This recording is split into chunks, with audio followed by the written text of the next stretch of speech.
안녕하세요. 김재준 강사입니다. 오늘 인사 파트는 제가 라이브 강의로 진행을 해야 되는데 그게 아니라요. 지금 녹화를 하고 있어요. 오늘 제가 일정이 있어가지고 이 라이브를 못한 거 미리 양해 말씀드리고요. 일단 그 인사 파트에서 공무원 보수는 뭐 여러분들하고 직접 관련된 내용이잖아요. 내가 입직하시게 되면 받는 게 이 보수가 되기 때문에 굉장히 중요한 부분이죠. 그리고 뭐 정부에서 최근 뭐 연봉을 동결하겠다, 뭐 공무원 보수를 동결하겠다, 뭐 이런 얘기 나오고 있는데 사실 좀 이 주제도 여러분들 직접 좀 관련이 있죠. 공무원 보수 관련해서는 우리나라 국가공무원법과 그리고 공무원 보수 규정 등에 규정이 되어 있고요. 관련 용어 이런 거 다 읽어보시면 되는 내용들이고 일단은 연봉제가 나오는데 이 5급 이상 같은 경우에는 대부분 다 연봉제를 적용돼 있어요. 근데 5급 이상 중에서도 정무직이죠, 정무직. 그러니까 장차관급 이상들, 그래서 뭐 대통령도 다 포함이 되죠. 이런 사람들은 고정급적 연봉제라고 해요. 고정급적 연봉제는 어떤 거냐면 내가 아무리 성과가 좋다고 해서 다음 해 연봉이 올라가거나 그러진 않아요. 이 전체 연봉이 고정이 돼 있어요, 말 그대로. 그래서 일정 금액만 받게 되는 게 고정급적 연봉제고요.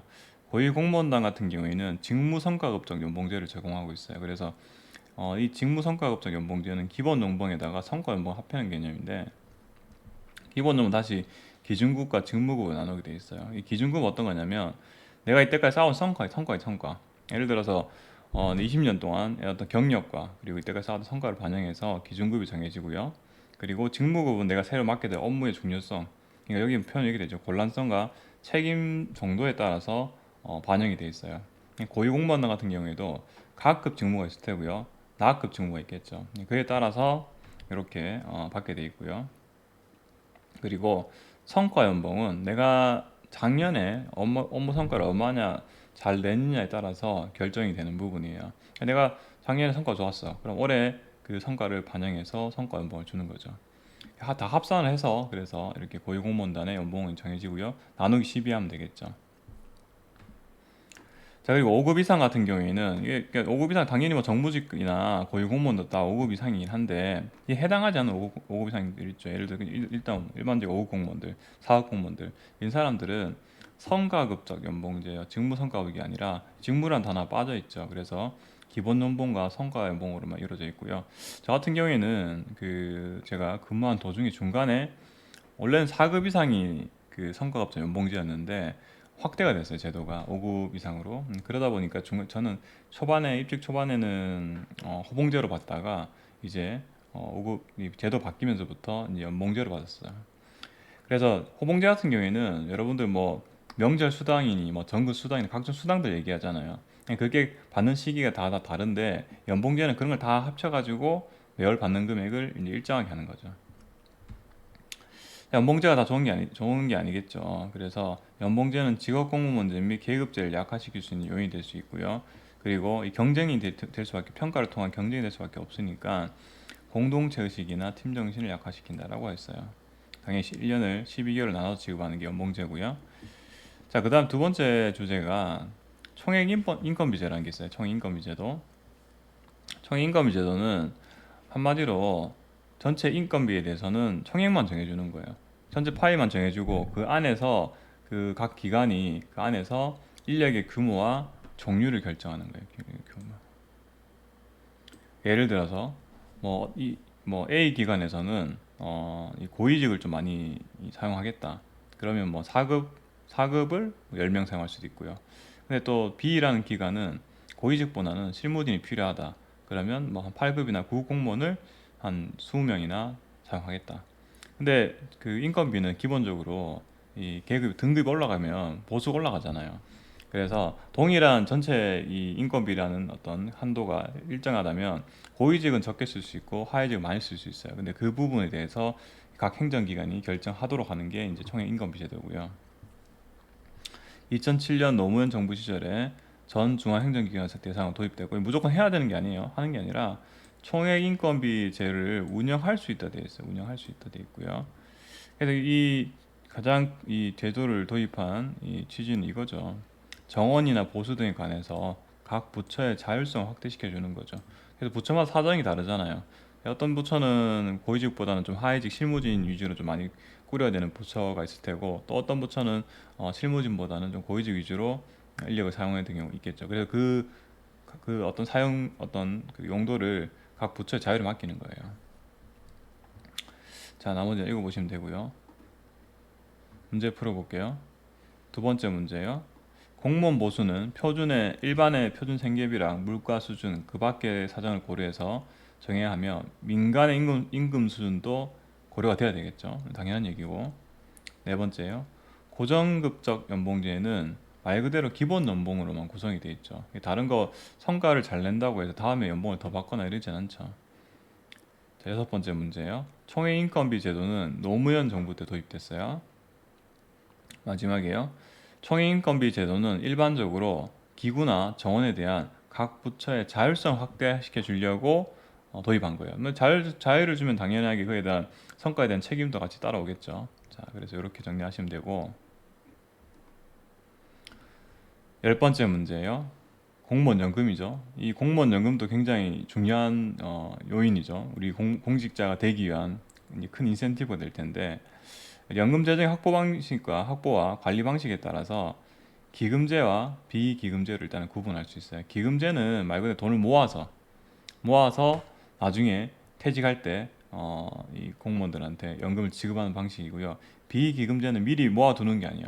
그래서 그때그때 그의 세금 들어오는 가지고 바로 연금을 지급하는 방식이에요. 우리나라는 공무원 연금공단이라는 기금을 공무원 연기금을 관리하는 기관이 별도로 있어요. 그래서 우리나라랑 미국 등이 채택하고 있고요. 대신에 이 기금을 별도로 운영하기 때문에 운영 관리 비용이 많이 소요된 측면이 있어요. 그래서 안 그래도 뭐 공무원 연금공단 뭐 직원들 인건비를 또 줘야 되겠죠. 그렇기 때문에 이런 부분이 있고, 대신에 미리 모아놓고 나중에 필요할 때 주기 때문에 안정적으로 이 연금을 지급을 할 수 있겠죠. 두 번째 비기금제인데, 비기금제 같은 경우에는 미리 돈 모아놓은 거 없어요. 그냥 말 그대로 퇴직자가 이제 공무원 퇴직자가 연금을 받을 시기가 되었을 때 그때 들어오는 그의 세금으로 바로 이 연금을 지급하는 거죠. 그렇단 말은 뭐냐면, 그게 만약에 세수가 확보가 좀 줄어들었어요. 예를 들어 뭐 경기 침체가 와서 세수 확보 어렵다. 그러면은 연금도 많이 줄 수 없겠죠. 그래서 안정성이 떨어질 수밖에 없어요. 대신에 뭐 별도로 운영 관리비는 안 되겠죠. 자, 그래서 장단점이 있고요. 그래서 이 비기금제는 영국과 프랑스에서 등에서 채택하고 있고, 그다음 카테고리는 기여제랑 비기여제로 나눌 수도 있어요. 기여제는 공무원하고 정부에서 공동으로 부담하면 기여제가 되고요. 근데 정부만 부담하게 되면 비기여제라고 하죠. 그래서 연금 재원에 대해서 공무원이 같이 낸다 그러면은 기여제라는 거죠. 그래서 여러분들, 우리나라는 당연하게 기여제예요. 기여제이기 때문에 여러분 월급에서 기여금이라고 해서 일정 부분이 빠져나가는 측면이 있어요. 그래서 그 부분까지 좀 감안하시고요. 우리나라 공무원연금 어떻게 돼 있냐? 우리나라는 1960년 공무원연금법 제정됐고요. 그리고 인사혁신처 안에 공무원연금관리공단에서 담당하고 있어요. 그래서 당연히 기금제면서 동시에 기여제로 돼 있고요. 그리고 정부와 공무원이 함께 부담하는 사회보험의 원리 측면도 있고요. 그리고 만약에 연금이 고갈되잖아요. 그러면 기본적으로 정부에서 좀 이렇게 그 부족액을 보전해주는 측면도 있어요. 그래서 부양 원리가 혼합이 되어 있어요. 자, 그리고 공무원연금법 볼게요. 공무원연금법은 이 연금법 대상이 국가공무원만 한정되는 게 아니라 이 법에 의해서 국가공무원뿐만 아니라 지방공무원 다 포함이 되고요. 근데 군인이나 선거에 의해서 취임하는 공무원은 제외되고요. 납부 기간은 최대 36년이에요. 36년까지만 납부를 할 수 있어요. 내가 뭐 예를 들어 20살에 입직을 했다. 그러면은 36년이 더 근무할 수도 있잖아요. 퇴직할 때까지. 그러면은 그 기간이 지나면은 이제는 납부를 더 안 하는 거예요. 납부 안 하면 더 좋냐? 그렇진 않아요. 왜냐면 납부를 안 한단 말은 그만큼 내가 퇴직하고 받는 것도 줄어든다는 얘기거든요. 한 맥시멈 36년이고요. 납부액은 기준소득 월액의 9%고요. 또 연금 지금 과거 20년이었는데 현재 10년이에요. 10년 이상 재직하고 65세가 되었을 때 이제 지급을 받겠죠. 근데 지금은 현재 정년이 60세인데 이제 그 갭이 발생했죠. 60세 퇴직하고 연금 받을 때까지 5년이 남아버리죠. 연금 지급액은 평균 기준 소득 월액, 재직기간 평균치 월급 있죠. 내가 이때까지 예를 들어 30년 근무했다. 30년 동안 받은 월급의 평균치죠. 이 평균치에다가 재직기간 곱하기 1.7% 이렇게 돼 있고요. 자, 그리고요. 퇴직급여의 종류에는 퇴직연금이 있고요. 퇴직연금 일시금이 있고요. 퇴직연금 공제일시금이 있고 퇴직일시금 이렇게 네 가지가 있어요. 자, 그럼 문제를 풀어볼게요. 공무원 연금제도 중에 비기금제는 운영관리 비용이 적게 든다는 장점이 있어요. 비기금제가 운영관리 비용이, 기금제는 운영관리 비용이 발생할 수밖에 없죠. 그리고 국가공무원법은 공무원연금법은 국가공무원과 지방공무원 모두에 다 적용을 받게 돼 있죠. 자, 참고하시고요. 자, 그 다음 주제는 공무원 단체 활동이에요. 그러니까 공무원 단체 활동의 근거는 마치 일반 민간 기업의 이 근로자들 있죠.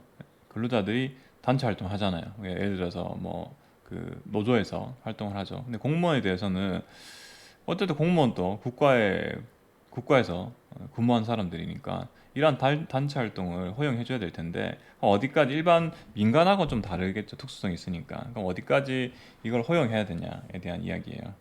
그래서 공무원 단체 활동을 제한해야 된다는 제한론이 있어요. 그 근거가 어떤 거냐면 실적주의 원칙의 침해가 될 우려가 있고요. 정치적 중립이 훼손될 수도 있고 그리고 결국은 세 번째 나오죠. 결국 이런 보수 인상 등 복지 요구 확대죠. 요구한 이유 대부분 이런 거잖아요. 이런 거는 국민 부담으로 당연히 이어지죠. 세금으로 다 이 보수를 지급하기 때문에 그렇죠. 자, 그리고요. 공무원의 노동조합 설립 및 운영에 관한 법률을 보면 이런 법률 읽어보시면 되는데 다른 것보다는 이렇게 돼 있어요. 일단은 이 공무원 노동조합 설립 및 운영에 관한 법률은 이 교원이죠. 이 교원은 별도로 있어요. 여기서 교원인 공무원 제외한다 돼 있죠. 왜냐하면 교원의 노동조합 설립 및 운영 등에 관한 법률에 적용받기 때문에 그렇고요. 기본적으로 이 공무원들은 정치 활동이 금지되어 있죠. 그래서 노동조합하고 그 조합원은 정치 활동을 하여서는 아니 된다 되어 있고요. 하지만 노동조합을 설립할 수 있어요. 설립하려면은 고용노동부 장관에게 설립 신고를 제출해야 되고요. 가입 범위는 어떻게 됐냐? 일반직 공무원 거의 다 돼요. 특정직 공무원 중에서 예무영사직렬이나 외교정보기술, 외무공무원, 소방공무원 및 교육공무원 지금 이게 좀 넓어졌어요 과거보다. 그리고 원래는 5급 이상 안 됐는데 그게 다 없어졌고 이제는 계급 제한이 없어요. 별정직 공무원 가능하고요. 하지만 또 그렇다고 해서 다 되냐? 그렇진 않고요. 그렇게 제한해놨어요. 인사나 보수에 관해서 노동조합 관계에서 행정기관 입장에서 업무를 수행하는 공무원들이 있죠. 인사과나 이런 인사과에 근무하는 직원들이 해당되겠죠. 그리고 교정이나 수사, 노동관계 조정 감독 및 지휘, 감독권을 행사하거나 다른 공무원의 업무를 총괄하는 공무원. 다른 공무원의 업무를 총괄하는 사람 대부분 5급 이상들은 이 다른 공무원의 업무를 총괄하는 확률이 굉장히 높아요. 그렇기 때문에 이런 사람들은 다 빠져버리는 거죠. 이게 가입 불가 공무원 대해서 좀 주의를 집중해서 보시고요. 자, 그리고요. 쭉 읽어보시면 되고 나머지는 자, 이게 이제 11번째가 이게 좀 문제가 돼요. 쟁의행위 금지예요. 만약에 이 공무원 노동조합에서 그 임금 인상을 요구했어요. 근데 정부에서 안 들어줬어. 그러면은 파업을 해야지 이게 잘 먹히잖아요. 보통 우리 민간 기업에서도 노사 관계에서 노조에서 말 안 들어주면 어떡해요? 막 그냥 파업해버리죠. 일 안 해버리죠. 그러면 이제 어쩔 수 없이 회사가 좀 끌려갈 수밖에 없을 텐데 공무원 노조는 이런 걸 할 수가 없어. 파업에 태워 못하기 때문에 그냥 정부에서 안 들어주더라도 일단 출근해야 돼. 그죠. 그래서 이 공무원 노동조합은 사실상의 어떤 그 권한이 없다. 뭐 이런 얘기도 하고 있어요. 그래서 보시면 되고 그 다음에 공무원 직장협의회 설립 운영에 관한 법률이란 또 법률이 있어요. 별도로. 자, 그래서 다른 거예요. 여기 보시는 우리 그 공무원 노동조합 설립 및 운영에 관한 법률하고 공무원 직장협의회 설립 운영에 관한 법률은 별도에 있다. 자, 얘는 여전히 가입 대상 6급 이하예요. 6급 이하. 그 노동조합과 달리 6급 이하를 제한해놨고요. 자, 그리고요. 이런 것도 있어요. 국가공무원법 제66조에 이런 말도 있어요. 사실상 노무에 종사하는 공무원으로서 노동조합에 가입된 자가 조합 업무에만 전념하려면 소속 장관의 허가를 받아야 된다. 그러니까 내가 그 출근해서 일하는 게 아니라 주로 노동조합에서만 일하는 경우에는 소속 장관 허가를 받게 돼 있어요.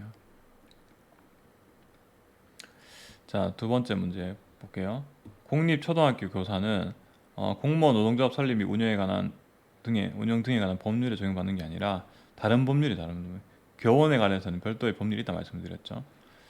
자, 그리고 4번이에요.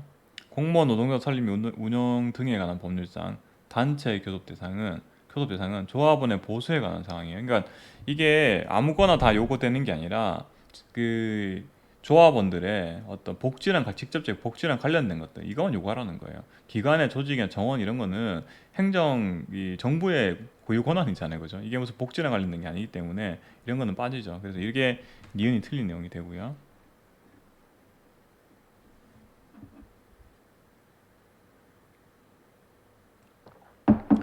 12번째 테마예요. 공무원 행동규범이에요.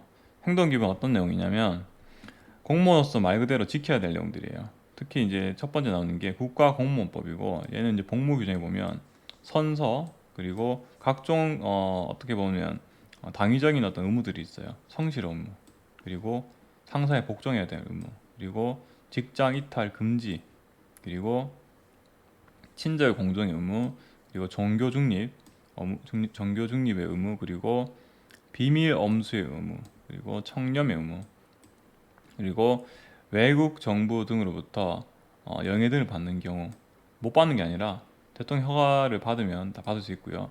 이 청렴의 의무 관련해서 두 번째 보시면 당연한 내용인데 그 소속 상관에게 증여하거나 소속 공무원으로부터 증여를 받아서는 안 된다.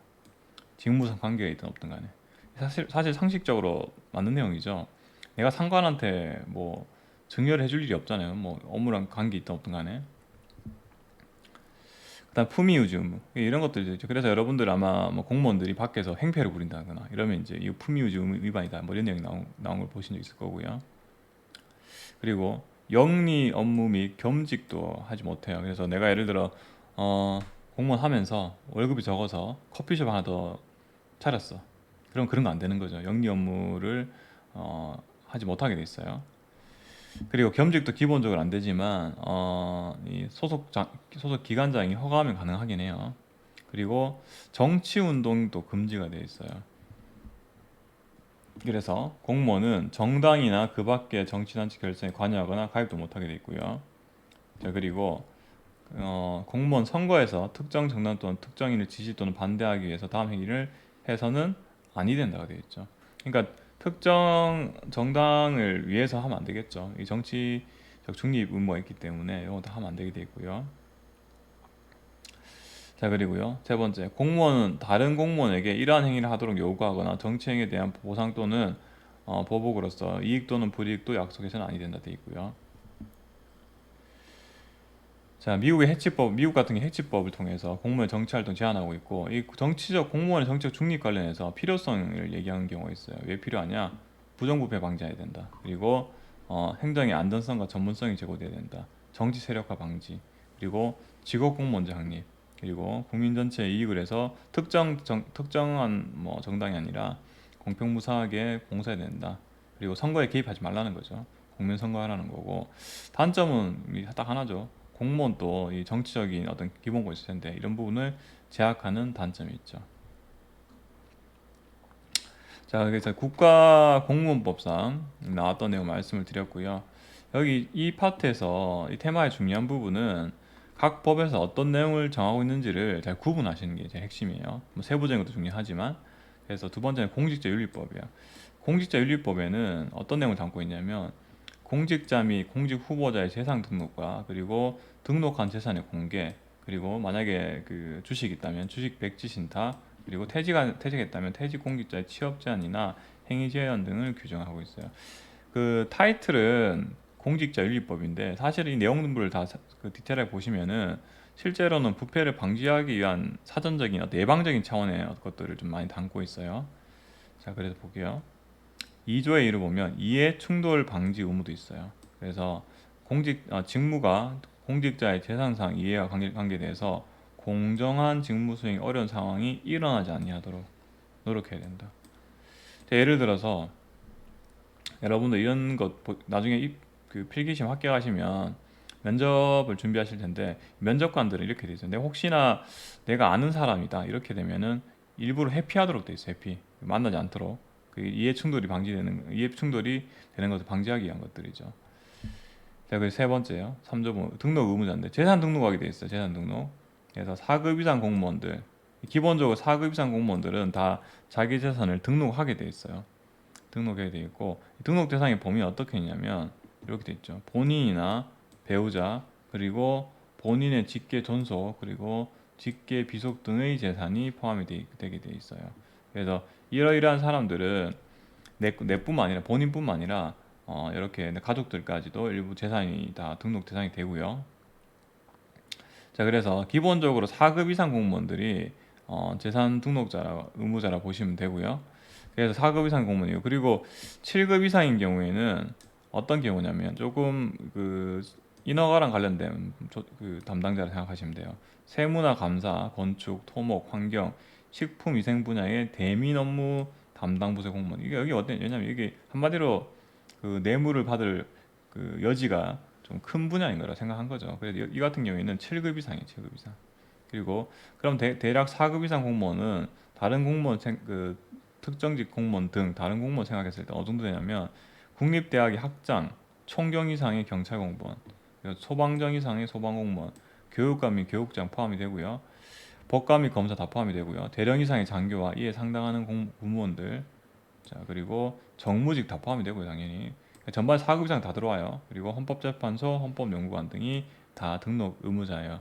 이 등록을 한다고 등록하면 어떻게 되냐면 매년 등록하게 될 텐데 예를 들어서 올해 2022년 재산 등록했는데 뭐 재산이 5억이었어. 근데 2023년에 새로 등록할 때 5억이 아니라 갑자기 10억이 됐어.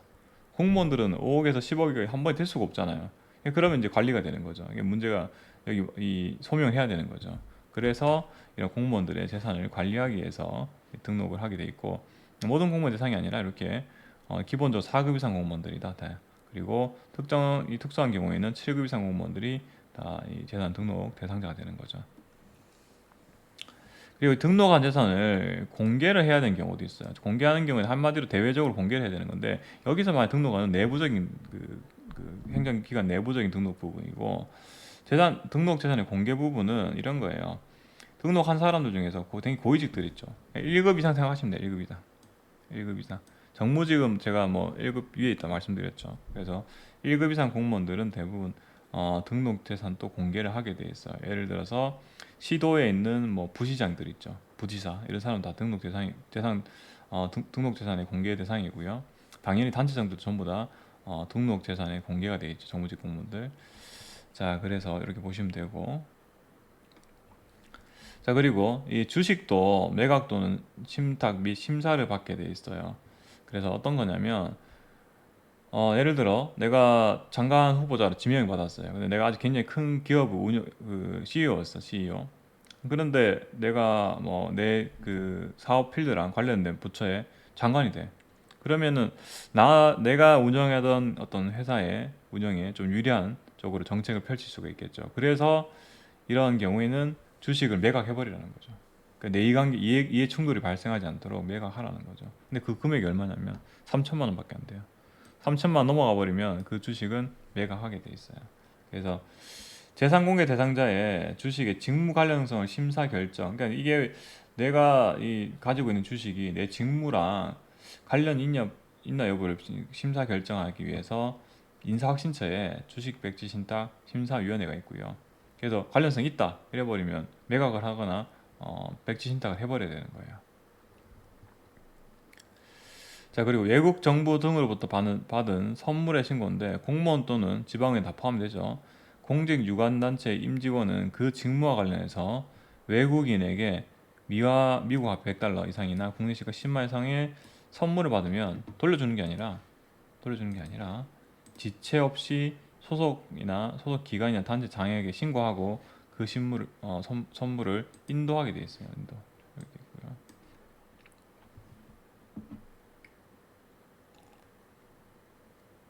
있고요. 다음 17조는 좀 중요한 부분인데, 이 퇴직한 공직자들 있죠. 퇴직 공직자의 취업 제한이 되어 있어요. 내가 예를 들어서 내가 퇴직 직전에 특정 뭐 업체나 기업 들어가고 밀접하게 일을 같이 했어. 그럼 소위 말해서 내가 그 기업으로 이직을 해버리면 훨씬 이제 업무 보기 유리하겠죠. 한마디로 로비하기 좋잖아요. 근데 그래서 이런 거 방지하고자 취업 그 퇴직일로부터 3년간 전오 후삼이라 제가 이렇게 어, 두 문자로 말씀을 드리는데, 퇴직일로부터 3년간 그리고 퇴직 전 5년 동안 소속하였던 부서 또는 기관에 업무하고 내가 새로 취업할 퇴직하고 취업 심사 대상 기간 간에는 밀접한 관련성이 없어야 돼요. 내가 업무 관련 있는 그 기관으로 회사로 이직을 해버리면 나중에 퇴직해서 글로 이직한 다음에 다시 이 로비하러 자기 온다고요. 네, 그런 거 방지하려고 취업 제한 해놨고요. 자, 그리고 나머지는 읽어보시면 되고, 그래서 이 기간을 잘 기억을 하셔야 돼요.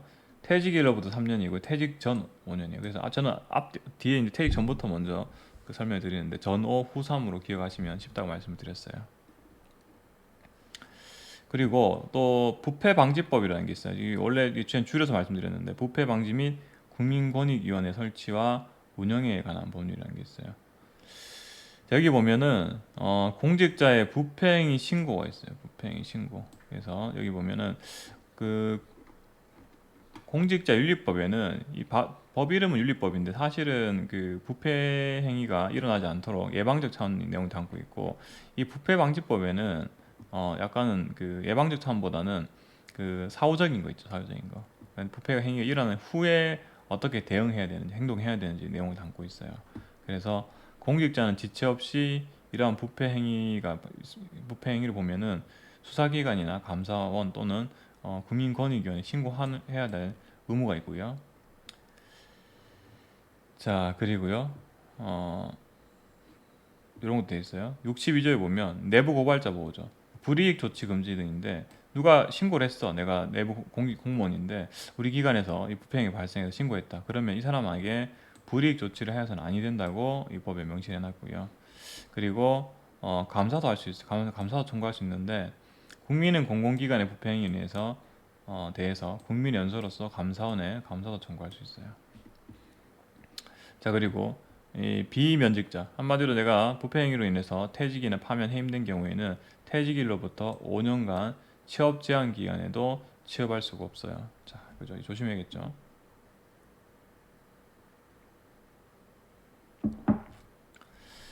그 다음 내용은 공무원 행동강령이라는 게 있어요. 행동강령은 공무원에게 기대되는 바람직한 가치 판단이나 의사결정을 담고 있다. 공무원이 준수해야 될 행동 기준으로 작용하는 데 있고요. OECD 국가에서 90년대 집중적으로 제정되었고요. 법률이나 내부 지침 등 다양한 형태로 규정이 되어 있어요. 우리나라 같은 경우에는 법령으로 되어 있어요. 그래서 이 영의로 되어 있죠. 대통령 영의예요. 그래서 우리나라의 공무원 행동 강령은 부패 방지 및 국민권익위원회 설치와 운영에 관한 법률 제8조에 따라서 이 행동 기준을 규정하고 있어요. 그죠? 8조 보시면 여기 있어요. 여기. 공직자 행동 강령. 이 법에 근거해서, 법률에 근거해서 공무원 행동 강령을 대통령 영어로 정해놨어요. 뭐다 모든 점을 볼 수 없고요. 14조를 보면 공무원은 그 명목에 관계없이 동의일로부터 1회에 100만 원 또는 매 회계연도 1년이죠. 1월 1일부터 12월 31일까지 회계연도에서 300만 원을 초과하는 금품 등을 받거나 요구 또는 약속해서는 아니 된다 되어 있죠. 명목에 관계없이 내가 뭐 해줄게가 아니라 뭐 관계없이 아무 이유 그 명목 관계없이 이렇게 받으면 안 되게 되어 있고요. 그리고 기관별 행동 강령 운영도 있어요. 그 중앙행정기관의 장 등은 이 영의 시행에 따라서 필요한 범위에서 그 기관 특성에 맞게 세부적인 행동 강령을 제정해야 된다 되어 있죠. 자, 그리고요. 다섯 번째는 보시면 부정청탁 및 금품 등 수수의 금지에 관한 법률이 있어요. 일명 김영란법이에요. 이 김영란 대법관이죠. 전 대법관이셨죠. 자, 이 법인데 5조에 보면 부정청탁의 금지 있어요. 그래서 누구든지 직접 또는 제3자를 통해서 직무를 수행하는 공직자 등에게 부정청탁을 해서는 아니 되는 데 있고요. 근데 이런 건 있어요. 공개적으로 공직자에게 특정한 행위를 요구하는 것은 부정청탁에 포함되지 않나. 이 법에 이렇게 돼 있어요. 그러니까 비공개적이면 안 되죠. 예를 들어 그 예를 들어 동작구청장한테 지역 주민이 요구할 수 있죠. 특정 행위를 여기 우리 지역에 뭐 설치해 달라 할 수 있죠.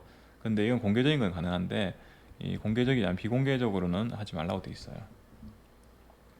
8조 보면은 금품 등의 수수 금지예요. 공직자 등은 직무 관련 여부 및 후원, 증여 등 그 명목에 관계없이 동일인에게 1회 100만 원 또는 매 회견도 300만 원을 초과하는 금품 등을 받거나 요구 또는 약속해서는 아니 되게 돼 있고, 만약에 했다 그럼 벌금을 부과돼요. 벌금은 형사처벌이죠. 두 번째 제2항에 보시면 공직자 등은 직무와 관련해서 대가상 여부를 분명하고 1항에서 정한 금액 이하의 금품 등을 받거나 요구를 약속해서는 아니 된다 돼 있어요.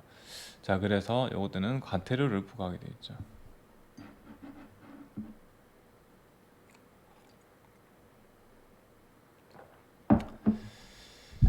자, 그리고요. 여러분들도 이제 입직을 하시게 되면 나도 사회생활을 해야 되니까 결국은 이제 누군가를 만나서 음식물 먹을 수도 있고요. 경조사비를 받을 수도 있고 선물을 받을 경우도 있어요. 근데 음식물은 상한선이 3만 원까지고요. 선물은 기본적으로 5만 원까지예요. 근데 가로 안에 보시면 농수산물 및 농수산 가공품은 기본적으로 10만 원까지 좀 넓죠. 5만 원보다 좀 많죠. 그리고 설날이나 추석 전 24일부터 설날 추석 후 5일 기간에는 20만 원까지 좀 예외적으로 늘려놨어요. 왜냐면 이게 5만 원을 줄여놓으니까 이 농수산물 관련 이 생산자들이 되게 시위를 많이 했어요. 이거를 버리면 자기들 장사 안 된다는 거죠. 그래서 이렇게 좀 늘려놨고요. 경조사비 같은 경우에는 5만 원까지 가능해요. 그래서 경조사비를 대신한 화환이나 조환은 10만 원까지 가능까지는 사교나 의뢰 등을 목적으로 가능하게 돼 있어요. 무조건 안 되는 건 아니죠. 그래서 이 정도 금액까지는 가능한 걸로 법에 돼 있어요. 넘어갈게요. 기출 문제 보면은 국가공무원법상 공무원이 상관에게 직무상 관계없이 증여라도 할 수 없죠. 상관은 증여할 리 없다고 제가 말씀드렸고요. 네 번째 문제요. 이게 조금 어려웠는데 공무원이 실천해야 될 가치를 공익을 명시하고 있는 것은 공무원 헌장에 되어 있어요. 이 문제는 굉장히 어려운 문제였어요. 근데 국가공무원법에는 사실 목적 조항에 공익이란 말은 없어요. 자, 정답은 기억이고요. 여섯 번째 문제요. 퇴직한 모든 공무원은 본인 또는 제3자의 이익을 위해서 퇴직 전 소속기관 임직원에게 법령을 위반하거나 지위 또는 권한을 남용하게 하는 등 공정한 직무수행을 제한한다. 이 내용은 공직자윤리법 저기 뒤에 있었죠. 자, 그리고요. 여덟 번째 문제예요. 공직자윤리법상 공무원 그리고 지방 공무원, 지방 의회 의원까지 다 포함을 하죠. 다 포함을 해서 외국인으로부터 국내 시가 10만 원 이상의 선물을 받으면 돌려주는 게 아니라 지체 없이 소속 기관이나 단체장한테 신고하고 인도하게 되어 있고요. 열 번째 문제예요. 전후 후삼이죠. 취업 심사 대상자는 퇴직일로부터 3년간, 퇴직 전 5년간 동의 동안 소속하였던 부서 또는 기관의 업무와 밀접한 관련성 있는 취업 제한 기간에 취업할 수 없죠. 여러 번 출제됐어요. 얘는. 12번째 문제요. 주식 백지 신탁이라 함은 공직자의 재산과 그가 담당한 직무사에 발생하는 이념 갈등이 아니죠. 이해 충돌이죠. 나의 사적 이익과 공적 업무상의 어떤 충돌이 발생하지 말라는 거죠. 사전 회피의견 제도로서 공직자 윤리법에 들어있죠. 부패 방지법은 사실은 주로 이 부패 행위가 발생한 이후의 얘기를 하고 있죠. 이후의 행동을 규정하고 있기 때문에 공직자 윤리법이라 했죠. 제가 부패를 방지 예방하는 차원의 내용을 담고 있다 말씀을 드렸어요. 14번이에요. 공직자 행동 강령은 공무원이 준수하여야 할 행동 기준으로서 부패 방지 및 국민 권익 설치와 운영에 관한 제8조의 근거에서 만들어놨죠. 대통령령으로. 니은이고요. 16번이에요. OECD 국가들 행동 강령은 1990년대부터 집중적으로 제정됐고 주로 법률이 아니라 법과 지침서 등 다양한 형태죠. 우리나라는 대통령령으로 되어 있죠. 부정 청탁 및 금품 수수 금지에 관한 법률상 공직자 등이 직무와 관련하여 1회 100만 원 이하의 금품을 수수하는 경우에는 과태료를 부과하시게 되어 있고요. 그리고 행정윤리와 관련해서 OECD는 정부의 신뢰적자를 해결하기 위한 방안으로 윤리 확보를 제시하고 있다. 신뢰적자는 뭐냐면 불신이에요, 불신. 자, 그래서 여기 내용까지 말씀을 드렸고요. 자, 그래서 제가 오늘 복습 미리 영상은 여기까지 말씀을 드리고 아마 실제 강의랑 이 진도 조금 안 맞을 수 있어요. 그래서 오늘 제가 녹화본 업로드한 거 잘 복습을 하시고 아마 실강이 조금 더 나갈 수도 있을 테니까 실강이 더 나가게 되면 제가 다음 라이브 강의 때 이어서 계속 좀 말씀을 드릴게요. 네, 강의 듣느라고 수고 많으셨습니다.